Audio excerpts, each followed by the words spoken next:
Hoje eu quero falar com vocês, vou tentar falar.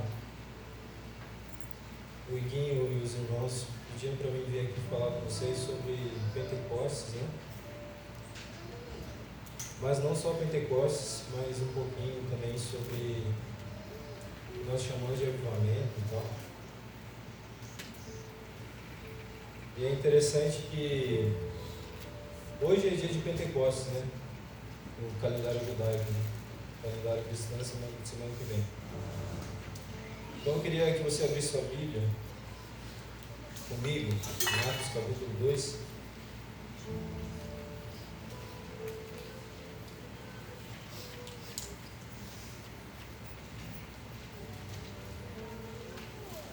Atos capítulo 2.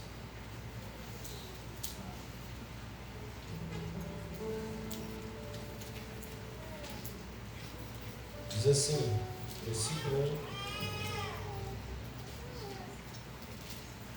1. Ao cumprir-se o dia de Pentecostes, estavam todos reunidos no mesmo lugar, e de repente veio do céu um som, como de um vento impetuoso, e encheu toda a casa onde eles estavam assentados, e apareceu ali distribuídas entre eles línguas como de fogo, e passou sobre cada um deles, ou pousou sobre cada um deles.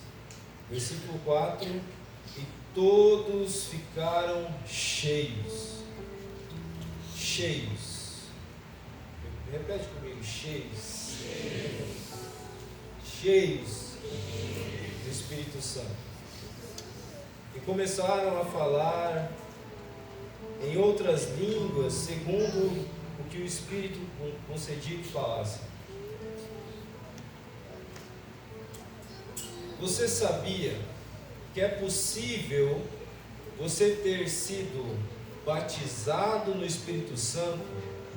E todos nós fomos batizados no Espírito Santo no momento da fé, no momento da conversão, no momento que você ouviu o Evangelho, você creu no Evangelho, você se arrependeu dos seus pecados, o Espírito Santo te regenerou, você foi justificado, você foi unido a Cristo, então você foi incorporado ao corpo de Jesus, à igreja. Então você tem o Espírito Santo, você bebe desse Espírito Santo, então você é a habitação do Espírito Santo, amém? Mas você ser habitado pelo Espírito Santo não é a mesma coisa de que você ser cheio do Espírito Santo. Ser cheio do Espírito Santo é uma condição. Ser cheio do Espírito Santo é como se fosse uma maturidade, é uma maturidade. Então é possível que você está aqui nessa manhã e você tem o Espírito Santo, mas você não está cheio do Espírito Santo. Bem provável que muitos de vocês, e é comum na jornada cristã, ter momentos de sequidão, ter momentos em que a carne fala mais alto, ter momentos em que as emoções tomam conta e fica controlando a gente, e parece que tem um entulho dentro de nós que está impedindo desse rio, dessa fonte, tomar conta da nossa vida, a ponto de você ficar cheio do Espírito Santo. Então o que é ser cheio do Espírito Santo?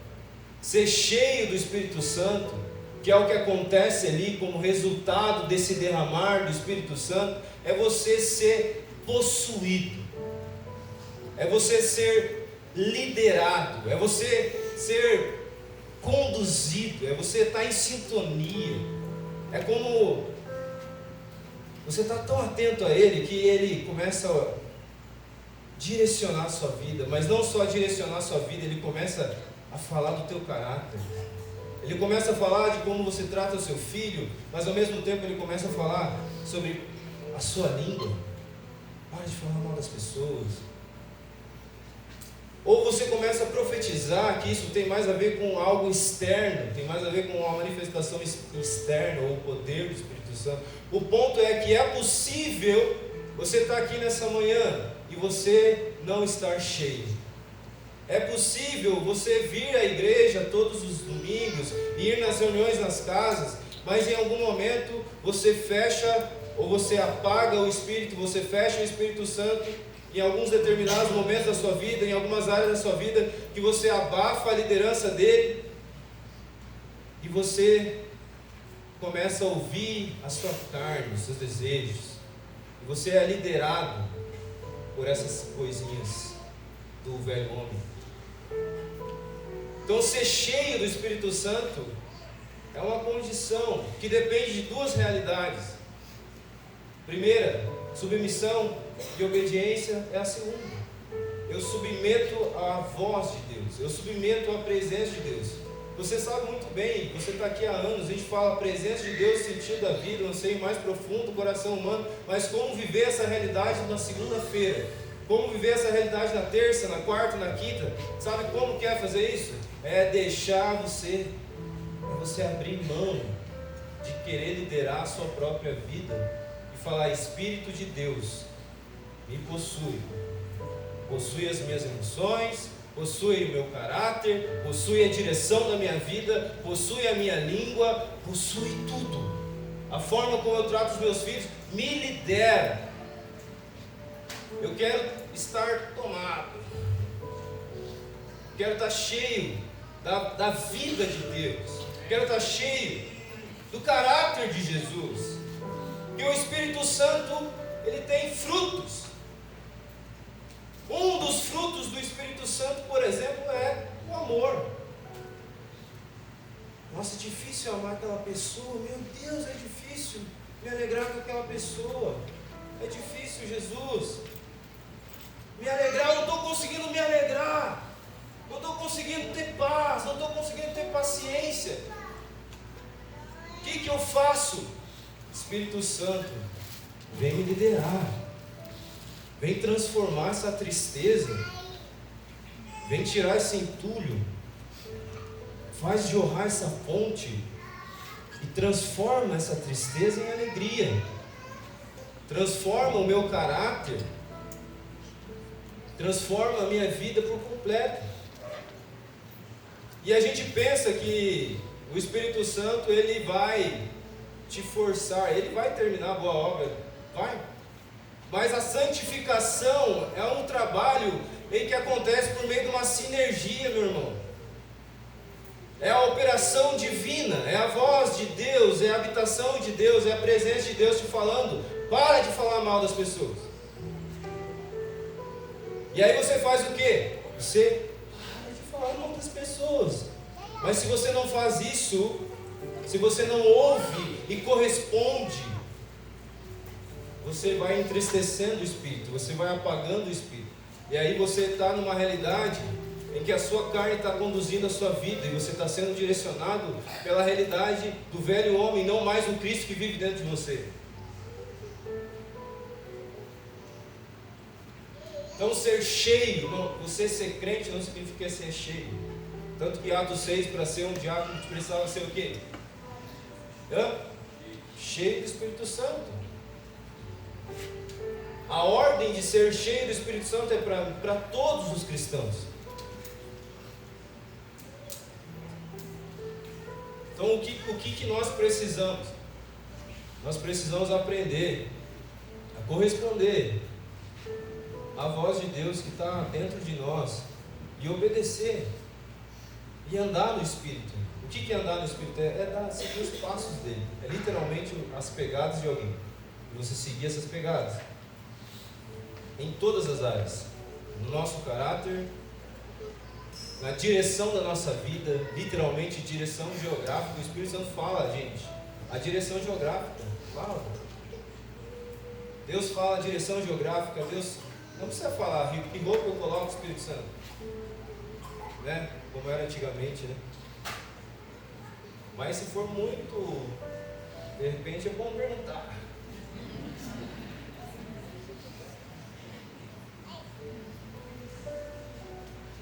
É bom.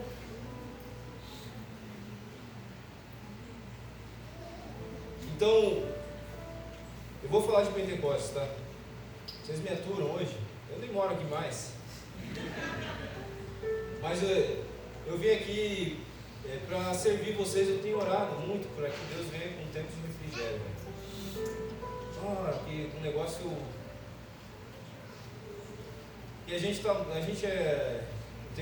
estou brincando esses dias. A gente está tipo sommelier de culto, né? A gente vem pro culto. Isso aqui não foi bom. Isso aqui eu não gostei.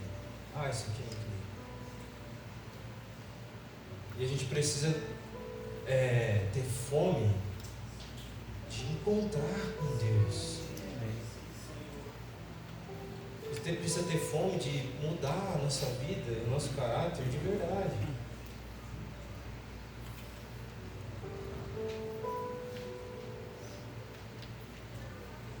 Então vamos falar de Pentecostes, me ajuda aí, Esdras.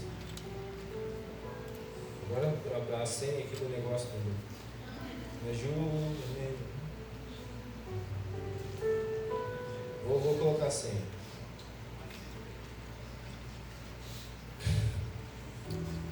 Mas eu amo vocês, é muito bom estar aqui, viu?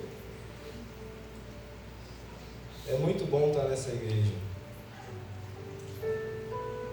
Está até bonito ali fora, né? Vamos lá, senha, me ajuda. Beleza.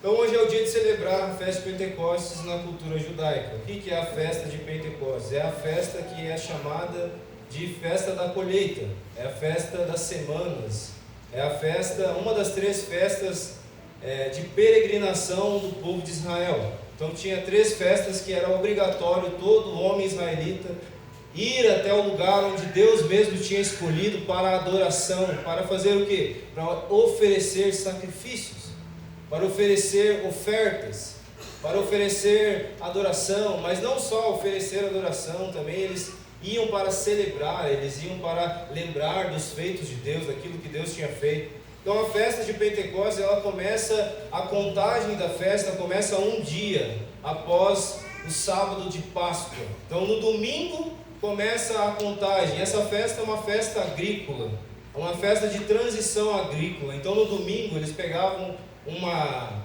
porção de cevada e começavam a contar. E na festa de Pentecostes era a transição da colheita agora do trigo e não mais da cevada. Então tinha a colheita do trigo.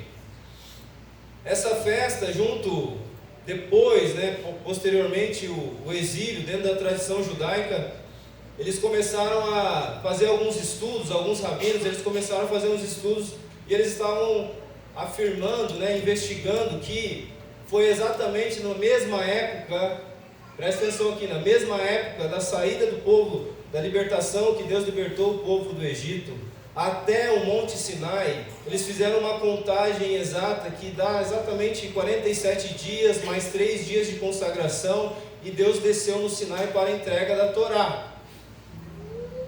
Então, além do celebrar a colheita, a provisão de Deus, tinha também, nos estudos da tradição judaica, esse tempo, essa contagem. O povo peregrinou da libertação da Páscoa, chegou no Sinai, Deus desce no Sinai, entrega a lei. Então, os judeus eles também lembram do casamento de Deus com o povo de Israel. Eles celebram a entrega da lei, há uma renovação da aliança. Há uma renovação da aliança. Então, nos dias de Jesus, o povo se reunia com muita expectativa. Então, me ajuda aqui. É com os 2 dedinhos? Eco, né?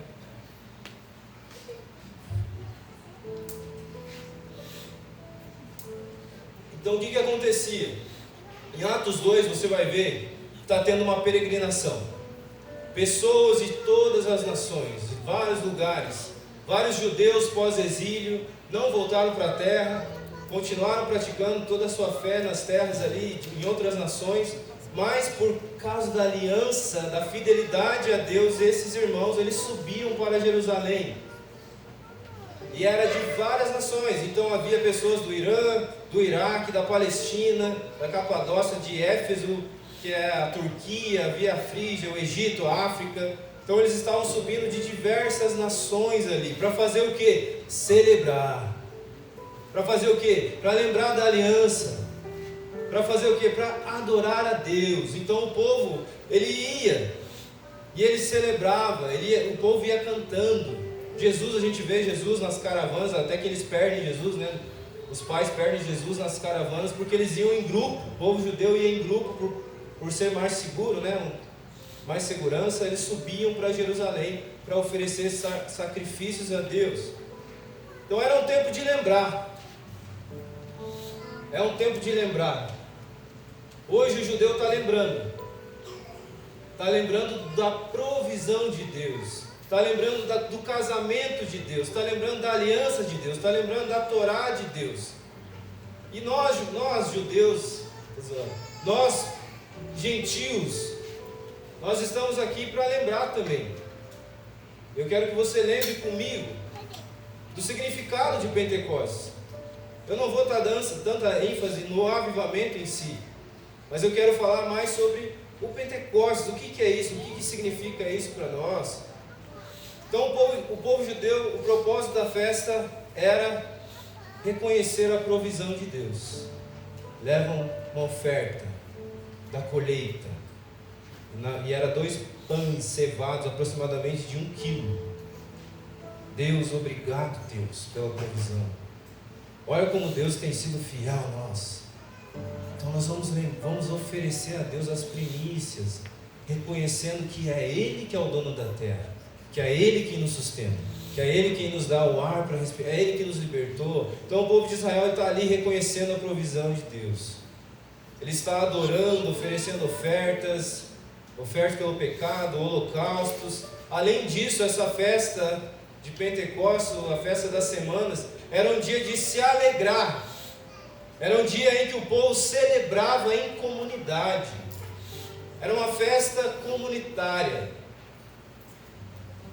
Juntava o estrangeiro, o servo, a viúva, o órfão, e eles levavam vários cestos de frutas, e eles iam cantando: eu me alegro, estou alegre porque eu estou indo à casa do Senhor, eu estou alegre porque eu estou subindo a Jerusalém. Eles iam cantando a Deus: o Senhor é o meu socorro. Eles estavam alegres. Eu não sei como você está. Quando você vem na igreja, você vem alegre, você vem: nossa, vou lá mais um dia, vou lá mais um dia, vou lá mais um dia. Mas parece que a gente perdeu um pouquinho desse negócio de alegria. Eu vou alegre, eu me alegro, eu estou alegre porque o meu Deus é bom, eu estou alegre porque Ele está provendo, eu estou alegre porque Ele me ama. Então o povo de Israel estava celebrando. Deuteronômio 16:12 falava que o povo, além de celebrar em comunidade, o povo lembrava da redenção do Egito. Então eles exercitavam o lembrar como que Deus foi fiel a nós. Olha só como Deus nos resgatou. Olha como Ele enviou as pragas e Ele nos libertou com mão forte. Olha os milagres, os sinais, as maravilhas que Deus fez em favor de nós. Então imagina isso, irmão. Festa, alegria, judeus de vários lugares se reunindo para adorar no templo, lembrando a fidelidade de Deus, lembrando do convite de casamento de Deus, entregando as suas ofertas. Além disso, o povo praticava generosidade. Era um tempo de abençoar os pobres, era um tempo de abençoar as viúvas, era um tempo de transbordar, de dar.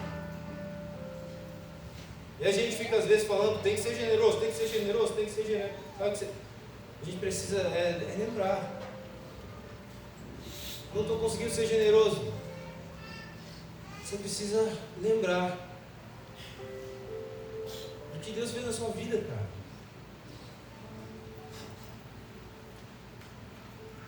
A gente é contra a teologia da prosperidade, mas a gente vai para outro lado e não tem nada a ver com o Evangelho. A gente critica a galera que faz primícias, né? Mas é um bando de avarento.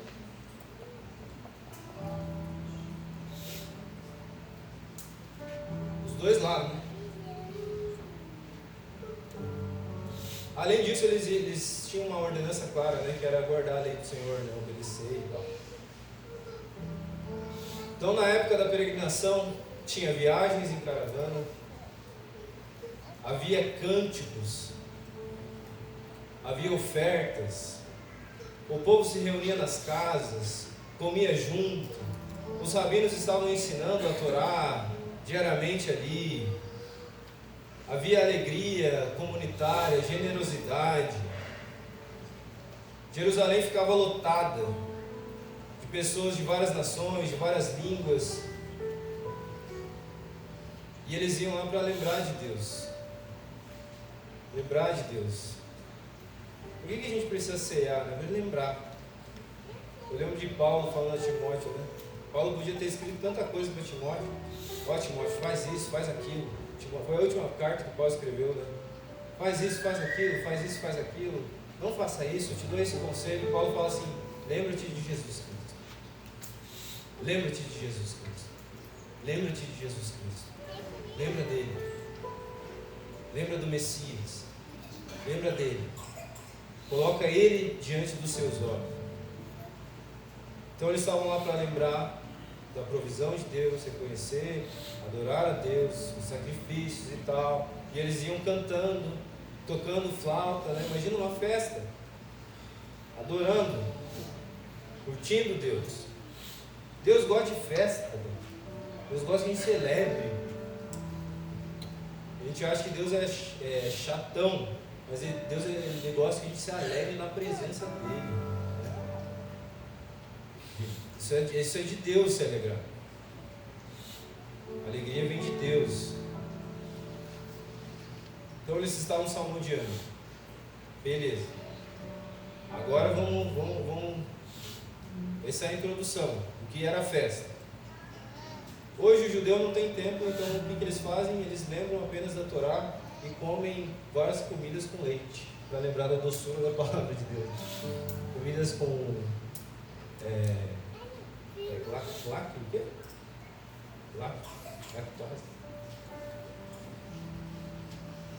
Então eles fazem isso, eles estudam a Torá, fazem vigílias, né? Lê o livro de Ruth, né, Leandro? Lê o livro de Ruth, muitas vezes lê o livro de Ruth, que é essa união de judeus, gentios e tal, os judeus messiânicos. Mas agora eu quero que você abra a sua Bíblia, a gente vai ler alguns versículos, tá?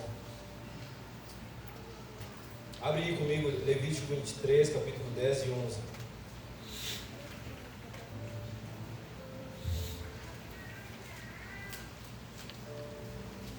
Diz assim: trareis um molho das primícias da vossa cega ao sacerdote, e ele moverá um molho perante o Senhor, para que sejais aceitos. No dia seguinte ao sábado, o sacerdote moverá. Preste atenção, o povo deveria aqui trazer ao sacerdote um molho da colheita da cevada, exatamente no domingo após a Páscoa, como primícias ao Senhor.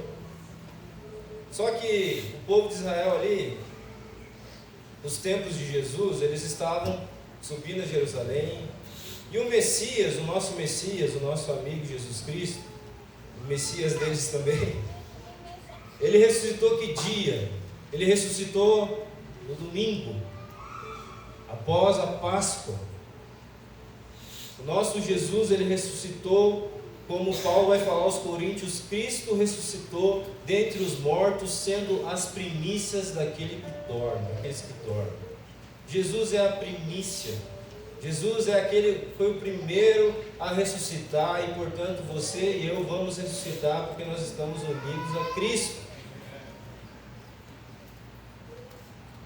Abre outro texto comigo aqui, Deuteronômio 30, versículo 1 ao 6. Deixa aberto aí.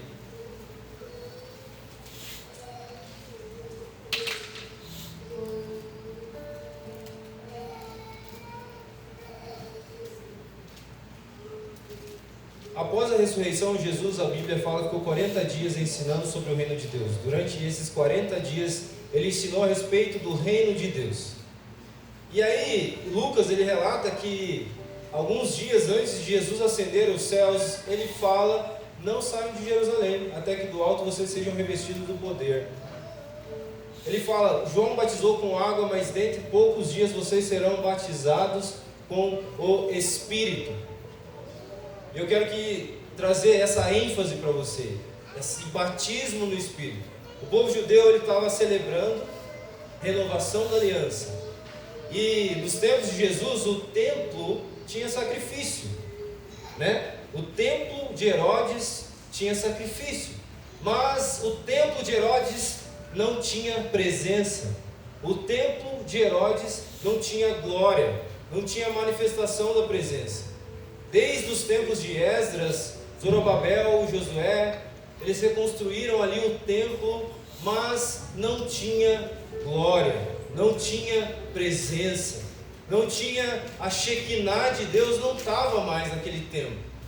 E por que a Shekinah não estava mais naquele templo? Por que a glória de Deus não estava ali nos tempos de Jesus? Porque o povo de Israel ele caiu em pecado, o pecado da idolatria. E Moisés, ao finalizar o documento da antiga aliança, ele previu isso. Moisés previu. E eu quero que você olhe comigo em Deuteronômio agora. Versículo 1: quando todas essas coisas vierem sobre vocês, a bênção e a maldição que pus diante de vocês, se vocês se lembrarem delas entre todas as nações para onde o Senhor seu Deus os lançar, e voltarem para o Senhor seu Deus, você e os seus filhos, de todo o seu coração e de toda a sua alma, e derem ouvidos à sua voz, segundo tudo o que hoje lhes ordeno, então o Senhor seu Deus mudará a sorte de vocês, se compadecerá de vocês e os reunirá de todos os povos entre os quais o Senhor, o Deus de vocês, os havia espalhado. Ainda que os desterrados estejam em lugares mais distantes da terra, desde aí o Senhor seu Deus os ajuntará e os trará de volta. O Senhor seu Deus introduzirá vocês na terra que seus pais possuíram, e dela vocês tomarão posse. Ele fará bem a vocês e os multiplicará mais do que aos seus pais. Versículo 6, presta atenção aqui. O Senhor, o seu Deus, circuncidará o coração de vocês e o coração dos seus descendentes, para que vocês amem o Senhor seu Deus de todo o coração, com toda a alma, para que vocês tenham a vida.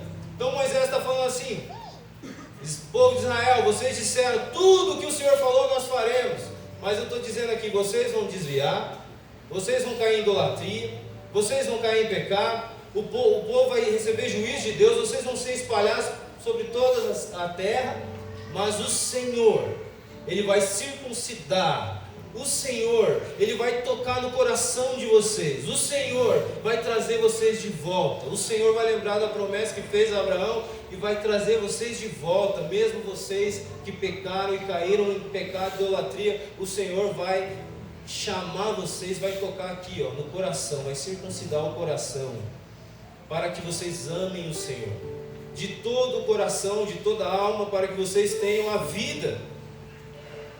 Isso se expande entre os profetas. Então Moisés previu, o povo vai quebrar a aliança, o povo vai se rebelar contra Deus, mas Deus em sua graça e misericórdia e fidelidade vai trazer o povo de volta, vai circuncidar o coração, vai falar: vocês vão me amar, vocês não vão conseguir cumprir a lei, mas vocês vão me amar. O problema não estava na lei, o problema estava no coração do homem, nós sabemos disso. Isso se expande entre os profetas. Jeremias 31, não precisa abrir, eu vou lendo aqui: eis que vem dias, diz o Senhor, em que firmarei uma nova aliança com a casa de Israel e com a casa de Judá. Não será como a aliança que fiz com seus pais, no dia em que os tomei pela mão para tirar da terra do Egito, pois eles quebraram a minha aliança, apesar de eu ter sido seu esposo, diz o Senhor. Porque esta é a aliança que farei com a casa de Israel depois daqueles dias, diz o Senhor. Na mente lhe imprimirei as minhas leis, e também no coração escreverei. E agora anota isso aqui: eu serei o Deus, o seu Deus. Eu serei o Deus deles, e eles serão o meu povo. Não ensinará jamais cada um o seu próximo, nem cada um o seu irmão, dizendo: conheça o Senhor, porque todos me conhecerão, desde o menor até o maior deles, diz o Senhor. Por quê? Pois perdoarei as suas iniquidades, dos seus pecados eu jamais me lembrarei. Então o que os profetas estão falando? Moisés previu que o povo ia cair, Moisés previu que o povo ia cair em idolatria, ia vir juízo, Deus ia trazer de volta e circuncidar o coração. Jeremias amplia essa promessa de Deus, de circuncidar o coração, agora falando que Ele vai colocar a lei aonde? No coração. Mas não apenas vai colocar a lei no coração para que todos conheçam a Deus, para que todos obedeçam a Deus, mas Ele vai perdoar as nossas iniquidades. Ele vai perdoar os nossos pecados. Ele vai perdoar o pecado do povo. E Deus não vai lembrar mais. Jeremias profetiza isso pré-exílio e exílio. O Jeremias é o profeta do exílio. Está ali profetizando, é o profeta que chora, o profeta que está vendo o povo de Israel se desviando. E junto com eles, aí o Ezê está aqui, né? O Ezê, saudade do Ezê. Junto com eles, outro profeta chamado Ezequiel. Ezequiel, o que ele profetiza? Ezequiel expande mais ainda a promessa de Deus de uma nova aliança. Ezequiel expande mais ainda a fidelidade de Deus de ter um povo que vai ter o coração, que vai amar Deus. E o que Ezequiel fala? Então aspergirei água pura sobre vocês, e vocês serão purificados. Eu os purificarei de todas as suas impurezas e de todos os seus ídolos. Eu lhes darei um coração novo, e porei dentro de vocês um espírito novo. Tirarei, olha que legal, tirarei o coração de pedra. Tirarei esse coração que é incapaz de me obedecer. Tirarei esse coração que não consegue obedecer. E vou colocar um coração de carne. Vou colocar um coração de carne. Versículo 27 de Ezequiel 36. Porei dentro de vocês o meu espírito, e farei com que andem nos meus estatutos, guardem e observem os meus juízos. Então o que está acontecendo aqui? Deus prometeu que vai perdoar o pecado.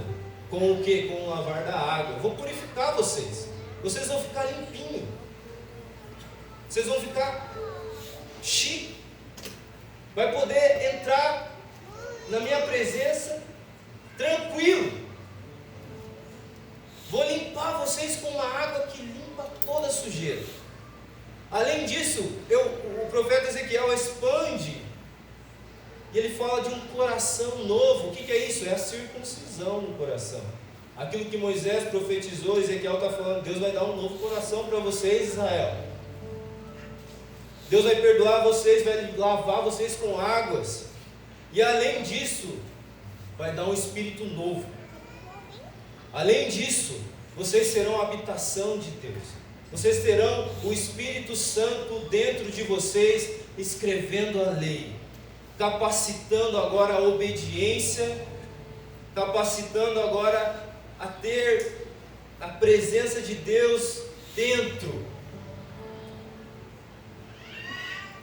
Vocês vão conseguir cumprir todas as obrigações dessa nova aliança. E talvez você está se perguntando o que isso tem a ver com o dia de Pentecostes. Tem tudo a ver.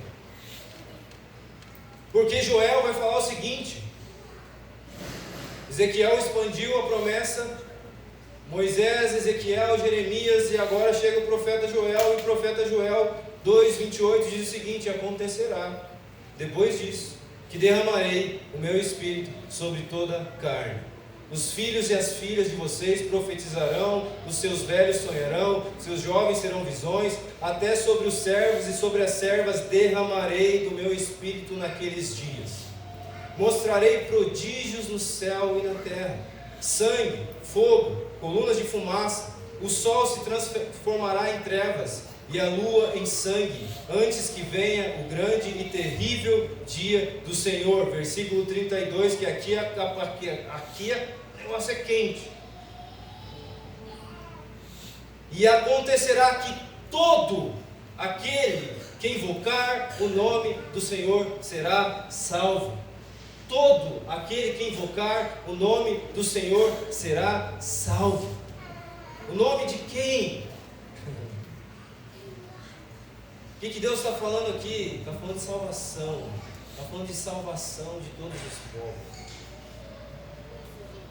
Porque no monte Sião e em Jerusalém estarão os que forem salvos, como o Senhor prometeu, e entre os sobreviventes aqueles que o Senhor chamar.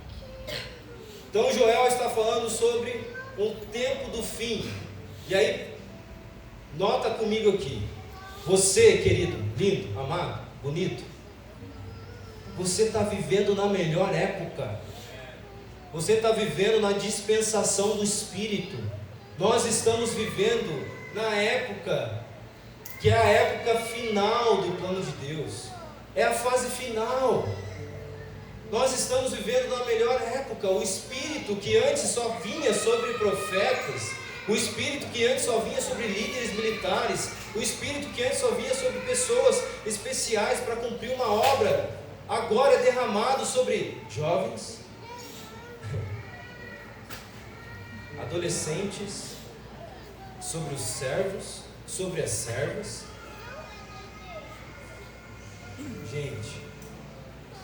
Gente, nós estamos na melhor época. Nós estamos vivendo, e aí Paulo fala aos Coríntios, e aí é difícil entender isso, mas ele fala que a nova aliança é bem superior à antiga. E o que ele está querendo dizer é que nós temos acesso à maior glória do que o povo de Israel, que viu Deus descer no Sinai de forma literal. É difícil acreditar. Nossa, mas eles viram Deus descendo literalmente então, mas agora o Deus que desceu no Sinai, Ele está dentro de você. Então Joel profetiza essa democratização do Espírito Santo, mas não só isso, a salvação até os confins da terra. E todo aquele que invocar, o nome do Senhor será salvo. No Novo Testamento isso aumenta a expectativa, porque João Batista continua na mesma promessa, irmão. João continua falando a mesma coisa. Eu, na verdade, Lucas 3,16, João falando, eu, na verdade, batizo vocês com água, mas vem aquele que é mais poderoso do que eu, do qual não sou digno de desamarrar a correia das sandálias. Ele vos batizará com o Espírito Santo e com fogo. João continua dizendo, no dia seguinte, vendo Jesus vir em direção, João disse, eis o Cordeiro de Deus que tira o pecado do mundo. Eis o Cordeiro de Deus, o sacrifício de Deus, que vai derramar um sangue, que vai purificar e vai trazer perdão. A água, sabe essa água pura? Ela vem por meio desse Cordeiro. A pureza, essa pureza que a gente recebe para acessar a presença de Deus, vem por meio desse sacrifício. João está falando desde o Cordeiro de Deus, que tira o pecado do mundo, eis a oferta de Deus, que elimina o pecado do mundo, eis a oferta de Deus, que resolve os problemas da humanidade. Eis o Cordeiro de Deus, esse é aquele a respeito de quem eu falava, quando disse, depois de mim, vem um que é mais importante do que eu, porque já existia antes de mim, eu mesmo não o conhecia, mas vim batizando com água, a fim de que ele se fosse manifestado a Israel. E João testemunhou dizendo, vi o Espírito descer do céu como pomba e pousar sobre ele. Eu não conhecia, porém aquele que me enviou a batizar com água me disse, aquele sobre quem você vir descer o Espírito, esse é aquele que batiza com o Espírito Santo. O que João está falando? Esse é o Messias que vocês estão aguardando. Esse é aquele que vai circuncidar o coração de vocês. Esse é aquele que vai lavar vocês com água pura. Esse é aquele que vai colocar um coração de carne, que vai tirar esse coração duro que não consegue obedecer à lei. É esse que batiza com o Espírito. É esse que, se você invocar o nome do Senhor, você vai ser salvo. Esse é o Messias, porque ele vem para batizar com o Espírito Santo. João 7, 37 e 39, Jesus na festa tabernáculos se levanta em voz alta e diz: se alguém tem sede, venha a mim e beba. Quem crer em mim, como diz a Escritura, do seu interior fluirão rios de água viva. Isso ele disse a respeito do Espírito, que os que nele crescem haviam de receber, porque o Espírito não tinha sido dado até aquele momento. O que Jesus está falando aqui? Vai chegar um momento, irmãos, que o Espírito vai ser derramado, e do seu interior vai... Irmãos, rios aí, pensa em Foz e Guia, as cataratas do Iguaçu, vários rios. Só que esses rios, eles estão jorrando agora de dentro para fora. Esses rios é a vida de Deus que tira toda a sequidão. Esses rios, eles brotam daqui de dentro para fora, nos dando capacidade de amar, mudando o nosso caráter, mudando a nossa ética, a nossa moral, brotando a vida de Deus aqui, tem vida aí dentro, irmão, tem uma fonte de vida aí dentro. Jesus vem, quem tem sede vem a mim e beba. E ele se levanta na festa de tabernáculos. E a festa de tabernáculos, no último dia, eles derramavam água ali sobre o altar, no funil, representando a água no deserto que proveu ali. Jesus, ele se levanta e ele grita em alta voz: quem tem sede, vem a mim e beba. Ele está falando: eu sou o Messias, eu sou aquele que vai dar o Espírito a vocês. Vocês não estão percebendo o que Jeremias falou, vocês não estão percebendo aquilo que Ezequiel profetizou, vocês não estão percebendo o que Moisés falou. Eu sou aquele que dá o Espírito, eu sou aquele que cumpre a nova aliança, que inicia uma nova aliança com vocês, Israel. É isso que Jesus está falando. João 14,16 diz: eu pedirei ao Pai e Ele vos dará outro Consolador, a fim de que esteja com vocês para sempre, que é o Espírito da verdade, que o mundo não pode receber porque não vê, nem o conhece. Vocês o conhecem, porque Ele habita com vocês e estará em vocês. Lucas 24 diz assim: assim está escrito, presta atenção aqui, assim está escrito que o Cristo tinha de sofrer, que o Cristo tinha que ressuscitar dentre os mortos, que o Cristo deveria ressuscitar no terceiro dia, e em seu nome se pregasse arrependimento para a remissão de quê? Pecados, a todas as nações, começando em Jerusalém. O que Jesus está falando aqui? Eu sou aquele que vai perdoar os pecados, eu sou aquele que vai lavar, mas eu sou aquele que vai cumprir a promessa de Deus a Abraão, que todas as famílias da terra vão ser abençoadas. Todas as famílias da terra serão abençoadas. Como serão abençoadas? Por meio da pregação do Evangelho, por meio desse convite a todas as nações. Ei, vocês querem ser salvos? Invoca o nome do Senhor, se arrependa dos seus pecados, para que você tenha seus pecados perdoados. Jesus continua dizendo: vocês, falando aos discípulos, vocês são testemunhas dessas coisas. Eis que envio sobre vocês a promessa do meu Pai. Permaneçam, pois, na cidade, até que vocês sejam revestidos de poder, o poder que vem do alto. E comendo eles, deu essa ordem. Atos 1:4.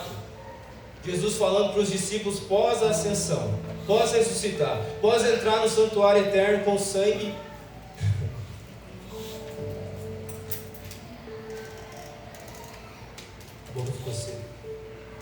Depois que Jesus ressuscitou, ele, como sumo sacerdote, ele pegou o sangue dele mesmo, adentrou no santuário celestial, apresentou esse sangue, falando: Pai, agora pode perdoar, aquele que estiver em mim agora pode entrar. aquilo que era impossível para uma pessoa comum, aquilo que era impossível para mim e para você, gentil, aquilo que nós não podíamos nem chegar perto do povo, nem chegar perto do templo, se não fosse convertido ao judaísmo, aquilo que o sumo sacerdote entrava uma vez no ano, meu irmão, uma vez no ano ele entrava para apresentar sacrifício, ele entrava na presença de Deus, uma vez no ano. Jesus está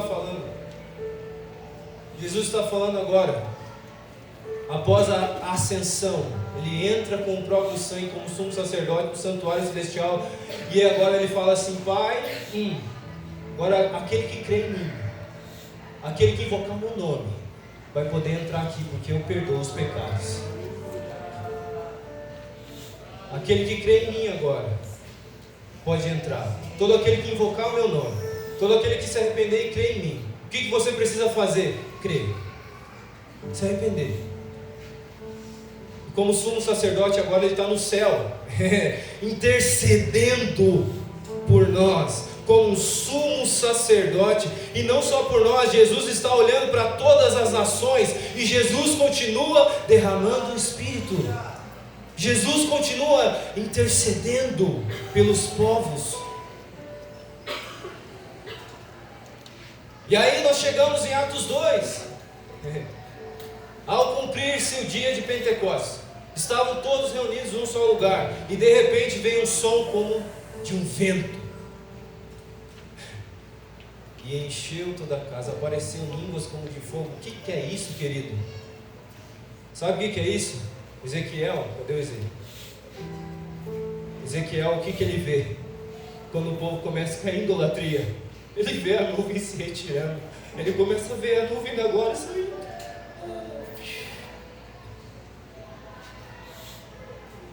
A nuvem sai, a glória sai, não tem presença, o povo pecou, não tem presença, vem o exílio, destrói o templo de Esdras, reconstrói o templo, e os mais velhos choravam. Por quê, meu irmão? Não era porque o templo não era bonito, porque o templo dos templos de Esdras era um templo mais simples, mas sabe por que eles choram? Porque não tinha presença, não tinha glória. Herodes fez uma reforma nos templos de Jesus, deixou mais bonito o templo, mas não tinha glória, não tinha presença, não tinha presença de Deus. Por que não tinha presença de Deus? Porque a própria presença de Deus estava encarnada em um corpo humano ali, e era o próprio profeta que Moisés profetizou, que vai vir um profeta parecido comigo, semelhante a mim, e esse cara vai circuncidar o coração, esse cara vai lavar vocês com água, esse cara vai dar um coração de carne, esse cara vai botar o Espírito dentro de você, e vocês vão ser capazes de entrar agora na presença de Deus, e todo aquele que invocar o nome do Senhor será salvo, porque Ele é aquele que esmaga a cabeça da serpente, Ele é o Deus homem cheio do Espírito Santo andando na terra, Ele é o próprio Deus em carne, que veio para cumprir todas as promessas que Ele mesmo fez a Abraão. E eles estão lá reunidos, adorando a Deus no templo, e Jesus está ali uns dias antes com os seus discípulos falando: ei, fiquem em Jerusalém, até que do alto vocês sejam revestidos de poder. Poder para quê? Para cumprir, para pregar a salvação até os confins da terra, para fazer discípulos, para proclamar essa salvação, para anunciar a salvação, para anunciar, Miller, perdão de pecados, para anunciar que agora um pobre como eu, um coitado como eu, um coitado como você, pode entrar no santuário do Deus eterno com ousadia e receber dele graça. E eles estão lá todos reunidos, esperando a promessa do Pai. Que promessa? Essa promessa, essa nova aliança, o cumprimento da nova aliança. Em Atos se cumpre 3 palavras ou mais palavras ali, é um tempo de cumprimento. Por isso que Atos não vai se repetir na história, vai acontecer uma vez só. E eles estão ali. O texto não fala se eles estão no templo ou estão no cenáculo, tem uma discussão sobre isso, isso não importa. O que importa é que eles estavam ali, e de repente, o que acontece? O Jesus, sumo sacerdote que entrou no céu, com sangue, o próprio sangue, como de um cordeiro puro, inocente, sem pecado, apresentou, falou: Pai, agora vamos mandar a presença de volta. Pai, vamos mandar a Shekinah de volta. Vamos mandar a presença que tinha se retirado nos tempos de Ezequiel de volta. E aí, de repente, um som como de um vento encheu a casa. Um som como de um vento impetuoso encheu aquele lugar. E o que é isso, irmãos? É a glória voltou. A presença voltou. Só que agora ela voltou não para ficar por uns dias, porque agora ela pode permanecer em mim e em você, porque os seus pecados, os meus pecados são perdoados e nós somos purificados agora. Essa presença permanece em nós, a glória de Deus permanece em nós, e nós agora somos esse santuário de Deus. Nós somos o templo de Deus. E quando nós nos reunimos, a presença de Deus, ela se manifesta. E é por isso que nós temos esse lema aqui, essa palavra, esse valor, esse porquê, que a presença de Deus é o sentido da vida, o coração mais, e eu anseio mais profundo do coração.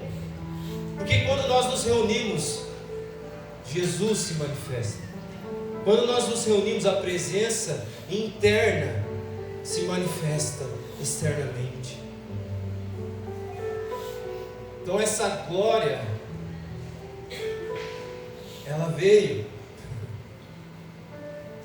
E aí, finalizando, que deu meio-dia, qual que é o propósito? Qual que é o seu propósito, meu irmão? Nosso propósito é bem simples. É anunciar essa salvação.